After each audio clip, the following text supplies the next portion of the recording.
مولانا عبدالواسع صاحب.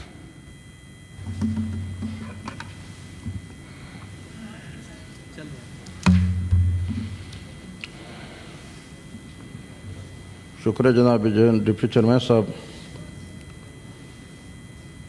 بجٹ 2024 اور 2027 پہ پیش ہو چکا ہے. اپوزیشن اور حکومت نے اپنے اپنے انداز میں اپنے روایتی انداز میں اس پہ بحث بھی کر چکے ہیں.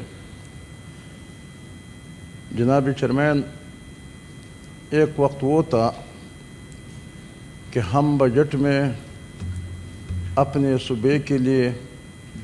اپنے عوام کے لیے، اپنے ملک کے لیے ریلیف مانگنے کے لیے ہم بحث کرتے تھے اور یہاں بول دیتے تھے کہ ہمارے ملک میں ترقی کے لیے کیا جائے، وہ کیا جائے. لیکن آج میں اس وقت ایسی حالت میں اس بجٹ پہ بحث اور کروں گا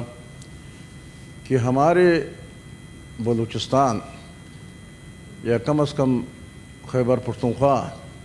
جو ملک کے دو صوبے ہے، وہ اپنی زندگی کی بھیک مانگ رہا ہے کہ بھائی ہمیں اپنا زندگی دیا جائے، ہم اپنے زمین پہ وہاں جینے دیا جائے. اور یہ بات تو دور کی بات ہے کہ وہ کہتے ہیں کہ ہمارے روڈ کیوں نہیں ہے، ہمارے انفراسٹرکچر کیوں نہیں ہے، ہمارے واٹر سپلائی کیوں نہیں ہے، ہمارے لیے سہولیات کیوں نہیں ہے، کیونکہ وہ اپنی زندگی کے فکر میں ہے. جناب چیئرمین صاحب، اس بجٹ میں سب سے بڑی اگر نشاندہی کوئی کرتے ہیں تو سب سے بڑی خامی یہی ہے، سب سے بڑی غلطی یہی ہے، آئینی غلطی ہے کہ مرکزی حکومت نے صوبوں پہ کٹ لگا کر کے ان کے حصے کو اپنے حصے میں ڈال دیا. یعنی بالفاظ دیگر اگر میں کہوں گا کہ اس ڈگر پہ چلے گئے جب 2010 کے NFC سے پہلے جو صوبوں کا حصہ 40% تھا اور مرکز کا حصہ 60% تھا مجموعی محاصل میں سے، تو ابھی انہوں نے اس طرح کوئی دوسرے طریقے سے انہوں نے کر کے اور ہر صوبے سے اپنا اپنا حصہ کاٹ کر کے. لیکن جناب چیئرمین صاحب، دوسرے صوبوں کی حالت تو الحمدللہ اللہ نے پہلے بھی بہتر بنایا تھا. اس سے پہلے جو 2010 کے NFC تھے تو اس سے پہلے بھی اچھا تھا اور ابھی بھی انشاءاللہ وہی اچھی ہے اور اچھا سکون کی زندگی گزارا ہے. لیکن اس 2010 کے NFC میں سب سے زیادہ فائدہ اگر ملا تو یہ بلوچستان اور بلوچستان کے عوام کو، اور جیسے کل وزیر اعظم صاحب نے اپنے تقریر میں کہا کہ بلوچستان کو 100% ہم نے NFC میں ان کو ریلیف دے دیا. اور یہ جو ہمارے چیئرمین صاحب ابھی جب یہاں سے اٹھ گیا گیلانی صاحب، یہ وہ وزیر اعظم تھے اور اس وقت ریسانی صاحب ہمارے چیف منسٹر تھے اور میں NFC کا ممبر تھا. تو ان کی مہربانی سے ہمارے لیے یہ ریلیف مل گیا کہ ہمارا 1 ارب سے 10 ارب تک ہمارا بجٹ پہنچ چکا، یہ اس وقت 2000 کے NFC سے. تو جب ہمارے بجٹ یہاں تک پہنچ گیا تو جناب چیئرمین صاحب درمیان میں 15 سال، ابھی 16 سال گزر گیا کہ پھر کوئی دوسرا ایوارڈ نہیں ہوا ہے. اور یہ جب نہیں ہو جاتا ہے تو بھی اسی وجہ سے کہ بلوچستان کے گارنٹڈ اماؤنٹ جب ان کو ملا ہے تو اگر کوئی 5 سال اور اضافہ ہو جاتا تھا تو ہمارے اوپر شارٹ فال نہیں تھے تو ہمارے اکانومی، ہمارے بجٹ ہمارے سے اور بھی بڑھ جاتا تھا. لہٰذا اس کے بعد کوئی بھی وزیر اعظم، کوئی بھی حکومت، چاہے وہ PTI کی حکومت ہو، چاہے بھی مسلم لیگ کی حکومت ہو، چاہے کسی کا بھی حکومت ہو، تو انہوں نے یہ ہمت نہ کر کے کہ وہ ہر 5 سال جو آئین کا تقاضا ہے کہ 5 سال NFC کرنا ہے، لیکن نہ کر سکا. اور درمیان میں یہ باتیں بھی ہم سن رہے تھے، یہ بیانات بھی آ رہے تھے کہ 18ویں ترمیم اور NFC یہ دہشت گردی سے زیادہ نقصان دہ ہے پاکستان کے لیے. دہشت گردی اتنی نقصان دہ نہیں جیسے کہ 18ویں ترمیم اور NFC.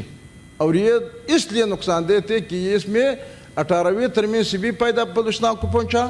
اور NFC سے بھی فائدہ بلوچستان کو پہنچا. تو جناب چیئرمین صاحب، اب سننے میں آ رہا تھے، پہلے جو آپ بھی سن رہے تھے، ہم بھی سن رہے تھے کہ 28ویں ترمیم آ رہا ہے اور اس میں NFC اور 18ویں ترمیم یہ ختم کرنا چاہتے ہیں. لیکن یہ جو آج کٹ لگایا گیا ہے یہ کٹ اسی کی شروعات ہے، اسی کی ابتدائیہ ہے، اور آنے والے NFC کے لیے 18ویں ترمیم کے لیے یہ میدان ہموار کرنے کا ایک طریقہ ہے۔ تو جناب چیئرمین، میں اس بجٹ کو اس لیے مسترد کرتا ہوں کہ یہ غیر آئینی بجٹ ہے۔ نہ صبح کو اختیار رکھتے کہ NFC کے ایک پیسہ بھی بغیر ایکٹ کے منظوری، بغیر آئینی ترمیم کے بغیر اپنا حصہ وہ کسی مرکز کو حوالہ کیا جائے، نہ مرکز یہ اختیار رکھتے کہ وہ ان پہ کٹ لگایا جائے۔ یہ بالکل آئین سے متصادم ہے، نہ یہ صوبوں کا بجٹ آئینی ہے اور نہ یہ مرکز کا بجٹ آئینی ہے، اور یہ آئین سے متصادم ہے۔ اور آئینی تقاضا یہ ہے کیونکہ آرٹیکل 170 یہ اس بات کی ضمانت جو 3(ا) اس بات کی ضمانت دیتے ہیں کہ NFC یہ اضافہ ہو جائے گا جو صوبوں کا جو حصہ ہے،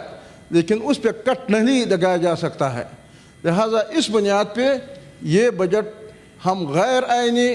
اور غیر قانونی اور پاکستان کے آئین سے متصادم سمجھتے ہیں۔ کوئی بھی وزیر اعلیٰ کو یہ حق حاصل نہیں ہے، چاہے وہ بلوچستان کا وزیر اعلیٰ ہو، چاہے وہ خیبر پختونخوا کا وزیر اعلیٰ ہو، چاہے وہ پنجاب اور سندھ کا وزیر اعلیٰ ہو، کہ NFC کا جو اماؤنٹ عوام کے لیے مختص ہے، عوام کا فنڈ یہ اپنے مرضی سے کسی کی خوش نہیں دے کے اور ان کو تحفے کے طور پہ دے دیا جائے کہ میں گرانٹ مل سکتے۔ کوئی لوگ یہ کہتے ہیں کہ گرانٹ مرکز کے طرف سے تو آئینی طور پہ قانونی طور پہ صوبوں کو گرانٹ دیا جا سکتا ہے، لیکن نیچے سے کوئی بھی اضافہ، کیونکہ وہ صوبوں کا شرط لگایا گیا ہے کہ صوبوں کے بجٹ اس میں اضافہ ہوگا اور کٹ نہیں ہوگا۔ لہٰذا اس بنیاد پہ یہ بجٹ غیر آئینی اور غیر قانونی ہے۔ جناب چیئرمین، اور جو ہمارے اس بجٹ کے حوالے سے ہمارے بلوچستان کی حالت اب دیکھا جائے، پورا ملک تو ہمیں پتہ نہیں ہے، لیکن بلوچستان میں ایسے حالت ہے، یہ مغربی روٹ جو بن رہا تھا، مجھے یاد ہے کہ جب میاں نواز شریف صاحب کے حکومت تھے اور اس وقت انہوں نے آل پارٹیز کانفرنس، تمام پاکستان کی قیادت اس آل پارٹیز کانفرنس میں شرکت کی، تو پھر انہوں نے فیصلہ کر لیا کہ ہم بلوچستان میں مغربی روٹ موٹر وے، چھوٹا موٹر وے جو کہ 2 لائن ایک طرف 2 لائن دوسری طرف، کیونکہ پورا ملک میں جو موٹر ویز ہے کوئی 4 لائن ہوتے، کوئی 3 لائن ہوتے، بلوچستان کے لیے انہوں نے یہ چھوٹا سا تحفہ انہوں نے منظور کر کے، اور اس کا افتتاح بھی اس وقت میں نواز شریف صاحب نے جوب کے مقام پہ کر دیا، اور ہمارے قائد محترم بھی ان کے ساتھ تھے، دوسرے سیاسی قائدین بھی ان کے ساتھ تھے۔ لیکن ابھی نواز شریف صاحب کے حکومت اور اس وقت انہوں نے افتتاح کر دیا، پھر نواز شریف صاحب کی حکومت ختم کیا گیا، پھر عمران خان صاحب کی حکومت آئے، پھر وہ ختم کیا گیا، پھر شہباز شریف صاحب کی حکومت آئے، پھر الیکشن ہوئی، آج یہ تیسرا بجٹ ہم پیش کر رہے ہیں۔ تو آپ خود بلوچستان کا رہنے والا ہے اور بلوچستان کی حالت آپ کو معلوم ہے، وہاں جا کر کے کچھ lakh to job to Dera Ismail Khan, ایک چھوٹا سا ٹریکٹر اس پہ چل رہا ہے۔ 65 ارب کا منصوبہ جب ہوتا ہے تو وہ 65 ارب کے لیے سال میں 1 ارب یا اس سے زیادہ یا اس سے کم، اس سے زیادہ اس سے کم لوکیشن رکھتے ہیں۔ لہٰذا مجھے بتایا وہ بھی ہائی وے کے شکل پہ، ہائی وے بھی نہیں ایک سادہ سا جیسے کہ ہم گاؤں کے روڈ بنتے ہیں، جس کے روڈ بنتے ہیں تو اسی طرح ہے۔ لہٰذا آپ مجھے بتائیں کہ یہ کب تک مکمل ہو جائے گا؟ وہ ہمارے موٹر وے تو ہائی وے پہ تبدیل کر لیا، ہائی وے تو اس طرح کر دیا کہ ایک پرانا ٹریکٹر ہوتا ہے، ایک پرانا گریڈر ہوتا ہے، اور وہ اس طرح پھرتے ہیں اور مٹی ڈال کر کے وہ بارش جب ہو جاتے فلڈ آ جاتے وہ بہا کے لے جاتا ہے، پھر ٹھیکیدار اپنا کلیم کر کے ان کے کلیم کاسٹ بھی زیادہ ہوتا ہے۔ لہٰذا جناب آپ مجھے بتائیے، بلوچستان جو سیفیک بلوچستان ہی کی وجہ سے، گوادر ہی کی وجہ سے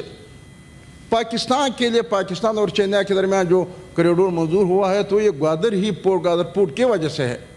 لیکن پورا پاکستان موٹر وے بن گیا، لیکن بدبخت بلوچستان 1 فٹ 1 کلومیٹر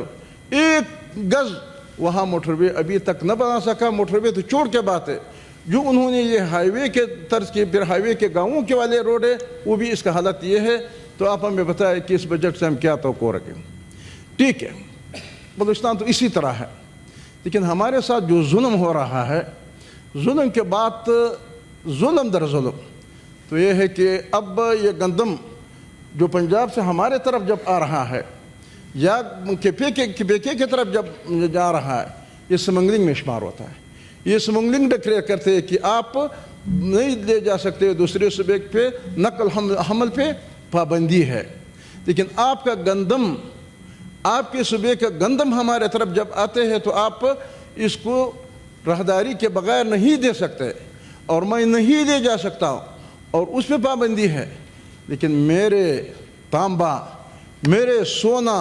میرے کرمائٹ، میرے ذخائر آپ اس وطن کے کیے تو ہمارا سب کا پاکستان ہے۔ ٹھیک ہے، ہمارا سب کا پاکستان ہے، ہمارا سب آپ کے لیے، آپ کے گندم ہمارے نہ ہو، یہ بھی ٹھیک ہے۔ جناب چیئرمین، میں آپ کو اور ان حضرات کو جو سندھ سے تعلق رکھتے یا پنجاب سے تعلق رکھتے، میں آپ کو بتاتا چلوں، میرے اپنے گھر جس بیٹک میں میرے پاس لوگ آتے ہیں ملاقات کے لیے اور مہمان آتے ہیں، وہ میرے گھر کا بیٹک، میرے مہمان خانہ، وہ بھی الاٹ ہو چکا ہے انہی لوگوں کے ہاتھوں میں۔ تو آپ مجھے بتائیں کہ دوسرے لوگوں کا کیا حال ہوتا ہے انٹیمنی کے حوالے سے، سونے کے حوالے سے۔ تو جناب چیئرمین، ہم نے کئی دفعہ آواز وہاں اٹھائے اور ہم نے ان کو راستہ دے دیا۔ یہ لوگ کہتے ہیں کہ بلوچستان والے یہ نکالنا نہیں چاہتے، ہم نکالنا چاہتے ہیں، ہم چاہتے ہیں کہ یہ کارآمد ہو جائے، لیکن ہم چاہتے ہیں کہ یہ الاٹمنٹ ہمارے بلوچستان ہی لوگوں، وہاں مقامی لوگ اگر کمپنی بنانا چاہتے، ان کی استطاعت ہو تو سب سے پہلے حق وہ رکھتے ان کو الاٹ کیا جائے، اگر نہ ہو تو پھر ان کے مرضی پہ ان کو جو دستخط کرتے وہاں بلوچستانی سے کم از کم الاٹ کیا جائے۔ لیکن بے شک معاہدات کر لیا جاتا ہے باہر کے کمپنی سے، باہر کی کمپنی والے ٹیکنالوجی لائے، ان کے پاس ڈالر ہے وہ لائے، اور وہ ذخائر نکال کر کے، ہم یہ نہیں ہے کہ ہم نہیں چاہتے، لیکن ہم اس طرح ہے کہ وہ ان لوگوں نے، جن لوگوں کو ابھی الاٹ ہوا ہے، ان کو ابھی تک ان علاقوں کا پتہ بھی نہیں ہے کہ وہ یہ علاقہ، یہ توبہ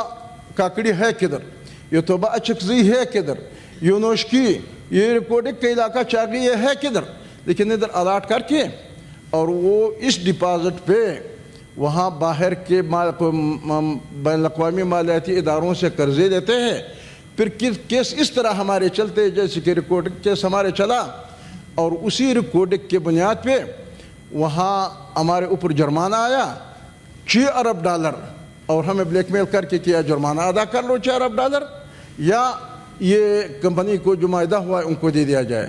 یہ مالیاتی اداروں کو دے دیا جائے۔ لہٰذا ہمارے ملک، ہمارے صوبہ، ہمارے سرزمین ہمارے ہاتھ سے نکلنے والے ہیں۔ اور میں اپنے دوستوں کو، کیونکہ یہ ہاتھ پورا کرسی خالی ہو گیا، کیونکہ وہ سمجھتے ہیں کہ بلوچستان کا نظر میں ان کی کوئی عزت نہیں ہوتے، لیکن میں آپ کو بتاتا چلوں کہ وہاں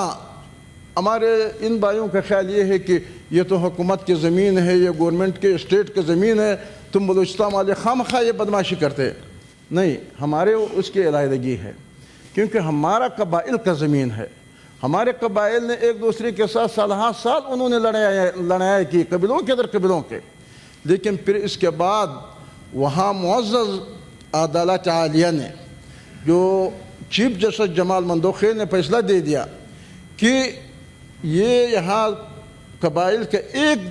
سرکار کا ایک بالش زمین بھی نہیں، یہ سارے قبائل کا ہے، اور قبائل کے ساتھ معاہدات کرنا چاہے۔ لہٰذا ہمارے آئین پاکستان، مولانا صاحب 15 منٹ میرے عرض رسول بس ٹھیک ہے، گزارش کروں گا۔ تو اس حوالے سے میں سمجھتا ہوں، اس حوالے سے اگر آپ نے کچھ کہنا ہے تو آپ آفس کے ساتھ جمع کریں، تحریری طور میرے خیال میں بجٹ پہ بات کریں۔ چھوڑو، صرف یہ دیواریں، میں بھی دیواروں کو سننا چاہتا ہوں، نہ جمع سے کچھ ہوتا ہے نہ کچھ کہنے سے، لیکن پھر بھی میں آپ سے ریکویسٹ کرتا ہوں جی پلیز۔ تو جناب، یہ ظلم ہمارے ساتھ ہو رہا ہے، لہٰذا ہم اس دوران یہ بات ہمیں بھول گیا ہے کہ ہم کہتے ہیں کہ ہمیں ڈیولپمنٹ دیا جائے، اور جناب وہاں دہشت گردی کے حالات آپ کو معلوم ہے کہ وہاں لوگوں کے جو گاڑیاں جلایا جا رہا ہے،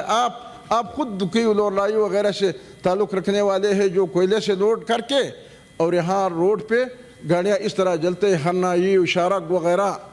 اور وہاں لوگ